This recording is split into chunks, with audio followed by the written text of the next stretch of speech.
मैं आचार्य पवन गोस्वामी। जय सीताराम। प्यारे बच्चों, आज हम हिंदी साहित्य एवं सामान्य के अंतर्गत कैकेयी का अनुताप का अध्ययन करेंगे, जो साकेत महाकाव्य से लिया गया है। प्यारे बच्चों, चैप्टर स्टार्ट करने से पहले मैं आपसे कहना चाहूँगा कि जिन बच्चों ने अभी तक हमारे चैनल को सब्सक्राइब नहीं किया है तो वह हमारे चैनल को सब्सक्राइब कर लें, जिससे कि आपको आने वाली वीडियोज़ की नोटिफिकेशन प्राप्त हो सके। लाइक भी अवश्य करें और शेयर भी करें। चलो अब चैप्टर की ओर चलते हैं। प्यारे बच्चों, जो मैं चैप्टर पढ़ाने जा रहा हूं, कैकेयी का अनुताप, ये साकेत महाकाव्य के 8वें सर्ग से लिया गया है। साकेत महाकाव्य हिंदी में अपना महत्वपूर्ण स्थान रखता है। साकेत महाकाव्य को राष्ट्रकवि मैथिली शरण गुप्त जी ने लिखा है। साकेत महाकाव्य शुद्ध साहित्यिक खड़ी बोली में लिखा गया महाकाव्य है। साकेत का मतलब होता क्या है, ये भी आप समझ लीजिए। साकेत का मतलब है अयोध्या या वैकुंठ धाम। साकेत का मतलब अयोध्या या वैकुंठ धाम। तो प्यारे बच्चों, आज हम कैकेयी का अनुताप नामक जो खंड है, जो शीर्षक है, उसकी व्याख्या करेंगे। तो इसकी व्याख्या करने से पहले हम इसका संदर्भ देख लेते हैं कि इसका संदर्भ किस प्रकार से होगा। तो संदर्भ के अंतर्गत आप किस प्रकार से लिखेंगे।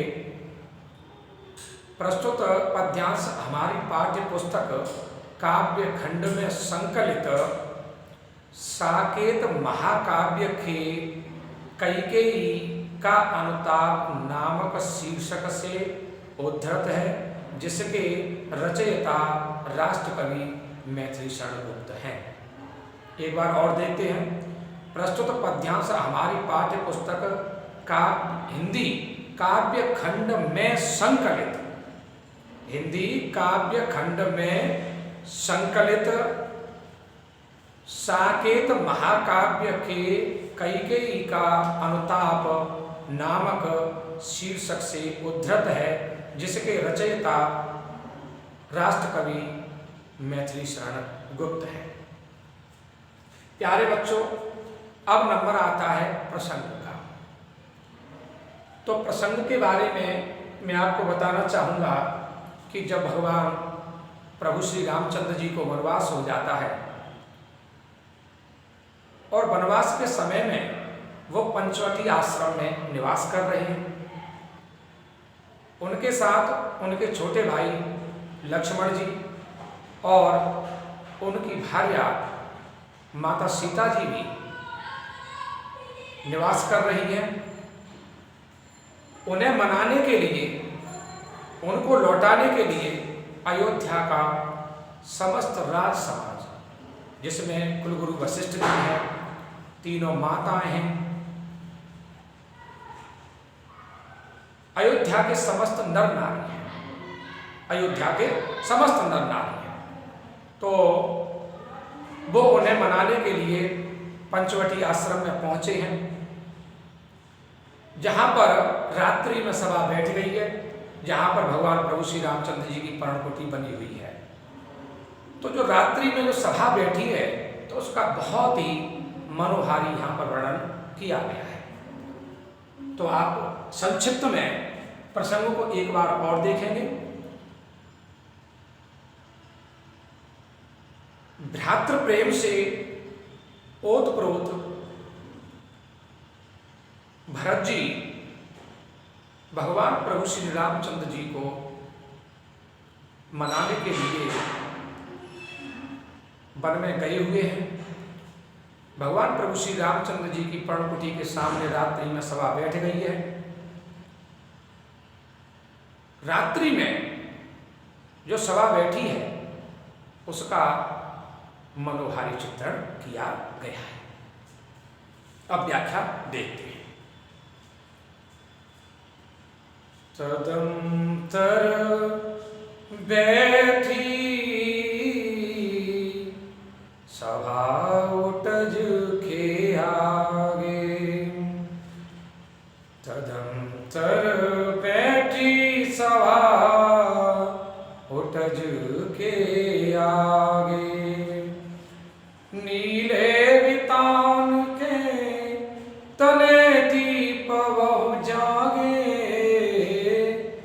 नीले वितान के तले दीप बहु जागे, टकटकी लगाए नैन सुरों के थे वे, परिणाम उत्सुक उन भयातुरों के थे वे, टकटकी लगाए नैन सुरों के थे वे, परिणाम उत्सुक उन भयातुरों के थे वे, उत्फुल्ल करौंदी कुंज वायु रह रह कर, उत्फुल्ल करौंदी कुंज वायु रह रह कर, करती थी सबको पुलक पूर्ण मैं कर, करती थी सबको पुलक पूर्ण मैं कर, वह चंद्रलोक था कहाँ चांदनी बैसी, प्रभु बोले गिरा गंभीर नीर निधि जैसी, वह चंद्रलोक था कहाँ चांदनी बैसी, प्रभु बोले गिरा गंभीर नीर निधि जैसी, प्रभु बोले गिरा गंभीर नीर निधि जैसी। प्यारे बच्चों, आपको ध्यान से पढ़ना है। अब हम इसकी व्याख्या करेंगे। तदंतर बैठी सभा उटज के आगे, नीले वितान के तले दीप बहु जागे। तदंतर, तदंतर का मतलब इसके पश्चात। इसके पश्चात मतलब इससे जो पूर्व में जो प्रसंग हुआ होगा उसके पश्चात।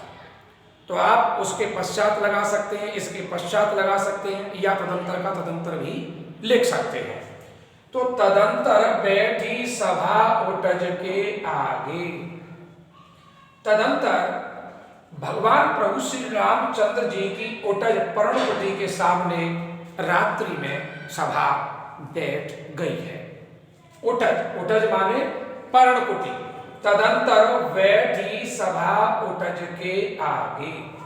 तदंतर भगवान प्रभु श्री रामचंद्र जी की कुटिया के या पर्णकुटी के आगे सभा बैठ गई है। तदंतर बैठी सभा उटज के आगे। तदंतर पंचवटी में, वन में पंचवटी नाम का स्थान है जहां पर भगवान प्रभु श्री रामचंद्र जी ने पर्णकुटी बनाई है। तो उस पर्णकुटी के आगे तदंतर बैठी सभा उटज के आगे। तदंतर भगवान प्रभु श्री रामचंद्र जी की पर्णकुटी के आगे सभा बैठ गई है। नीले वितान के तले दीप बहु जागे। नीले वितान, नीले आकाश रूपी वितान, वितान यानी चंदोवा या मंडप। वितान माने चंदोवा या मंडप। नीले वितान के तले दीप बहु जागे। तले माने नीचे, दीप बहु जागे। नीले वितान, नीले आकाश रूपी मंडप के नीचे। अब यहां पर आकाश में अपनी ओर से लगा रहा हूं। तले नीचे दीप बहु जागे। असंख्य संख्या में, या मैं कहूं बहुत सारे तारे रूपी दीपक जल उठे। अब यहां पर तारे भी मैं अपनी ओर से जोड़ रहा हूं। नीले वितान के तले दीप बहु जागे। नीले आकाश रूपी मंडप के नीचे बहुत सारे तारे रूपी दीपक जल उठे, जागे, जल उठे। नीले वितान के तले दीप बहु जागे। नीले आकाश रूपी मंडप के नीचे बहुत सारे तारे रूपी दीपक जल उठे। टकटकी लगाए नैन सुरोके थे। हाँ, नीले वितान और दीप बहु, यहां पर रूपक अलंकार है। यहां पर रूपक अलंकार है। तद्रूपकम भेदोपमानोपमेय। जहां पर उपमेय और उपमान में भेद रहित आरोप होता है, वहां पर रूपक अलंकार होता है। टकटकी लगाए नैन सुरों के थे वे, परिणाम सुख उन भयातुरों के थे। टकटकी लगाए नैन सुरों के थे। सभा को देखने के लिए देवता आकाश में आ विराजे। टकटकी लगाए नयन सुरों के थे वे। सभा को देखने के लिए आकाश में देवता आ बैठे, आ विराजे। टकटकी लगाए नयन, और देवता यानी एकटक दृष्टि से सभा को देखने लगे। नयन, नयन माने नेत्र, पर यहां पर दृष्टि लगा लेंगे हम। टकटकी लगाए नयन, एकटक दृष्टि लगाए हुए। टकटकी लगाए नयन सुरों के थे वे, परिणाम सुकोन भयातुरों के थे। सभा को देखने के लिए देवता आकाश में आ विराजे। सुरों यानी देवता टकटकी लगाए नैन, और वह एकटक दृष्टि से, एकटक दृष्टि लगा करके, एकटक दृष्टि लगा करके सभा को देखने लगे। सभा को देखने के लिए देवता आकाश में आ विराजे, और वह एकटक दृष्टि लगा करके सभा को देखने लगे।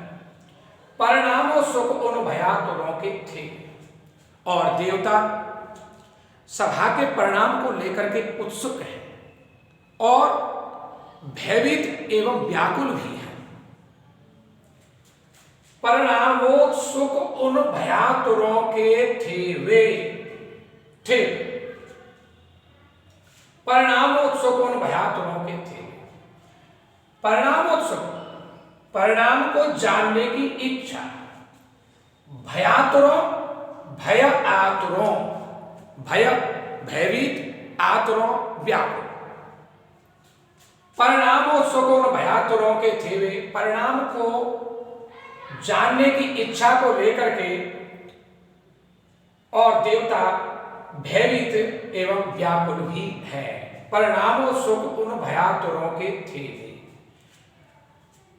परिणाम को जानने की इच्छा के कारण देवता भयभीत एवं व्याकुल भी है। परिणाम को जानने की इच्छा के कारण देवता भयभीत एवं व्याकुल है। और वो इसलिए हैं, भयभीत इसलिए हैं, व्याकुल इसलिए हैं कि न जाने क्या होगा। वो इतने व्याकुल हैं कि उनको भगवान प्रभु श्री रामचंद्र जितने प्यारे हैं, भरत जी भी उनको उतने ही प्यारे हैं। तो न तो वो भगवान प्रभु श्री रामचंद्र जी का अहित देखना चाहते और ना ही वो भरत जी का अहित देखना चाहते हैं। तो इसलिए वो बहुत व्याकुल है और भयभीत इसलिए है कि भगवान प्रभु श्री रामचंद्र जी वन में रहे तब भी सही बात नहीं, और अयोध्या भी चले जाए तब भी सही बात नहीं। अयोध्या चले गए तो यानी जितने भी ऋषि मुनियों के और जो देवताओं के जो कार्य हैं वो सारे के सारे विफल हो जाएंगे, और रावण के अत्याचार को स्मरण करके भी देवता भयभीत और व्याकुल है कि पता नहीं कि भगवान प्रभु श्री रामचंद्र जी क्या निर्णय लेंगे। उत्फुल्ल करौंदी कुंज वायु रह कर तीथी सबको पुलक पूर्ण मह मह कर। उत्फुल्ल करौंदी कुंज वायु रह कर, उत्फुल्ल आनंदित या प्रसन्न, करौंदी कुंज यानी करौंदे के कुंजों से वायु रह कर यानी वायु रुक रुक कर आ रही है, रुक रुक करके आ रही है, जो कूलर का काम कर रही है। उत्फुल्ल करौंदी कुंज वायु रह रह कर, आनंदित करने वाले करौंदों के कुंज से वायु रुक रुक कर आ रही है। कर थी सबको पुलक पूर्ण मह मह कर, और उसकी जो महक है, उसकी जो सुगंध है, शीतल मंद सुगंध वायु, शीतल मंद सुगंध वायु सभा के मध्य में समस्त जनों को यानी पुलक पूर्ण प्रसन्न चित्त कर रही थी, प्रसन्न चित्त कर रही थी। करती थी सबको पुलक पूर्ण महक, और उस वायु की जो महक थी अर्थात शीतल मंद सुगंध वायु सभा के मध्य में समस्त जनों को प्रसन्न चित्त कर रही थी। आह, क्या सुंदर वर्णन है।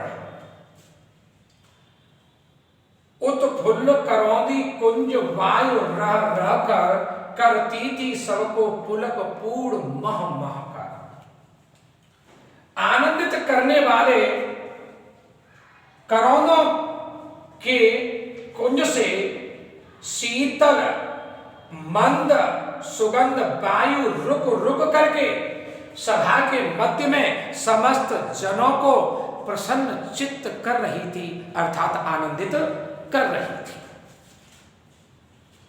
प्यारे बच्चों, यहां पर हम देखेंगे करौंदी कुंज में अनुप्रास अलंकार है। शब्द साम्यम वैषम्यम सुरस्यत, अनुप्रास शब्द साम्यम वैषम्यम सुरस्यत। जहां पर वर्णों की आवृत्ति होती है वहां पर अनुप्रास अलंकार होता है। और प्यारे बच्चों, रह रह कर और मह मह कर, रह रह कर और मह मह कर, इसमें पुनरुक्ति प्रकाश अलंकार है। कौन सा अलंकार है? पुनरुक्ति प्रकाश अलंकार। वह चंद्रलोकता कहा चांदनी वैसी, प्रभु बोले गिरा गंभीर नीर निधि जैसी।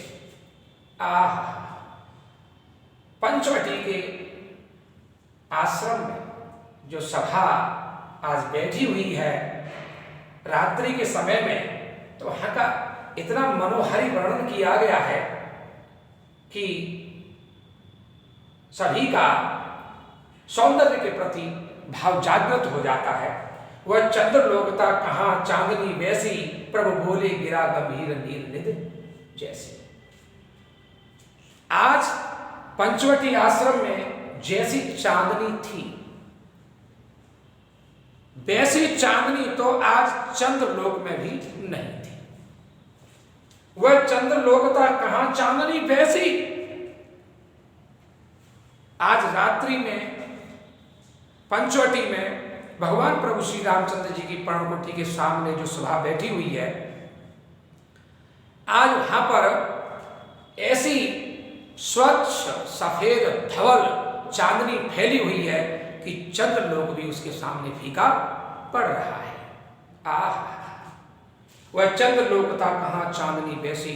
आज सभा के मध्य में ऐसी स्वच्छ सफेद धवल चांदनी फैली हुई है कि उस चांदनी के सामने चंद्रलोक की चांदनी भी फीकी पड़ रही है।